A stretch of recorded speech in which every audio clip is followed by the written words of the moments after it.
आज माननीय केजरीवाल जी ने अपनी बौखलाहट का परिचय दिया है। आपने देखा होगा कि पिछले कुछ दिनों से केजरीवाल जी अपनी गवर्नेंस के मॉडल पर चुप्पी साधे हैं। एक भी विषय वो ये नहीं बताते कि 10 साल यहां पर सत्ता में भोगकर आम आदमी पार्टी की सरकार ने दिल्ली की जनता के लिए क्या करा, लेकिन हाँ, बहुत सिलेक्टिवली ऐसे विषय उठाते हैं जहां पर लग रहा है जैसे वो अपने वाली आने वाली हार के बहाने बनाने अभी से शुरू कर रहे हैं। ये जो वोट कटने की बात है, ये बच्चों का खेल नहीं है। इसका प्रोसीजर बहुत लंबा होता है, बहुत वेल वेरीफाइड होता है। बहुत संक्षिप्त में आपको बोलना चाहूंगी कि जब आप वोट कटवाना चाहते हैं तो आपको फॉर्म 6 जमा करना पड़ता है, फॉर्म 7 जमा करना पड़ता है। फॉर्म 7 जब आप जमा करते हो और कभी भी व्यक्ति अगर किसी की वोट कटवाना चाहता है तो एक व्यक्ति 6 से ज्यादा फॉर्म नहीं सबमिट कर सकता, ना ऑफलाइन ना ऑनलाइन। और उसके बाद जो आप एप्लीकेशन देते हो उसके साथ आपको दस्तावेज भी देने पड़ते हैं। इसमें जो एआरओ और ईआरओ है, यानी कि ये सारे के सारे assistant returning officer and election returning officer, ये खुद उस एप्लीकेशन को पर्सनली वेरीफाई करते हैं।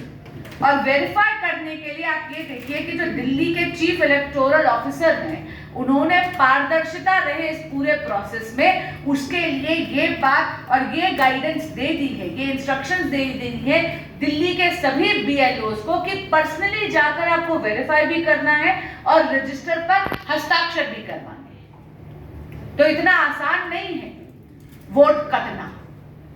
पर्सनल वेरिफिकेशन के बाद इलेक्शन के एआरओ और ईआरओ एक नहीं बल्कि 2 नोटिस निकालते हैं, ऑब्जेक्शंस इनवाइट करते हैं। और यदि किसी व्यक्ति का गलत वोट कट रहा हो और वो जाकर अपने सही जेन्युइन दस्तावेज दे दे तो उसका वोट नहीं कटता है। तो सबसे पहले तो केजरीवाल जी मीडिया के बंधुओं के माध्यम से भोली भाली जनता को गुमराह करना बंद कीजिए। दूसरी बात, आप सभी को मालूम होगा कि 1 महीने का एक विशेष समरी रिवीजन प्रोसेस पूरे देश में चल रहा है। यह शुरू हुआ था 28 अक्टूबर 2024 को और 29 नवंबर 2024 को समाप्त हुआ है। यानी जिस जन जागृति पर माननीय केजरीवाल जी हमला कर रहे हैं, यह कश्मीर से लेकर कन्याकुमारी तक पूरे भारत में हो रही है। तीसरी बात, वोट देना, it is a very sacred right only of the citizens of Bharat. ये भारत के नागरिकों का अधिकार है, ये इलीगल इमिग्रेंट्स का अधिकार नहीं है। लेकिन केजरीवाल जी तो ये बहाना हर बार उठाते हैं। आपको याद होगा लोकसभा के चुनावों से पहले भी, 2019 के लोकसभा चुनाव से पहले भी उन्होंने यही बहाने बनाने का प्रयास करा था।